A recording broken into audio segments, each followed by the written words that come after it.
You know, John, I've always been fascinated by the moon. I mean, it's like this giant rock just hanging out in space, waiting for us to come back and claim it as our own. But seriously, have you thought about the logistics of setting up a human settlement there? Logistics, Paul? You want to talk logistics? Let me tell you something, brother. The moon is not just a rock. It's a strategic outpost for humanity's future. We need to think about sustainable energy in city resource utilization and radiation protection. We can't just wing it. We need a plan. And I've got a 5-point plan to get us there. 5-point plan, eh? Sounds like you've been hanging out with the NASA folks a bit too much, John.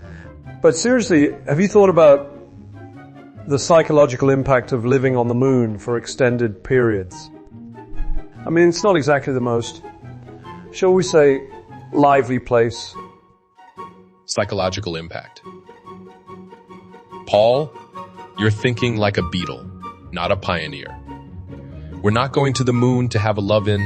We're going to establish a foothold for humanity's expansion into the solar system. And if some folks can't handle the isolation, well, that's what AI-powered therapy bots are for. AI-powered therapy bots, you say? Well, I suppose that's one way to deal with the loneliness of space travel. But I still think we should bring some guitars and have a lunar jam session to lift everyone's spirits. Everyone's spirits.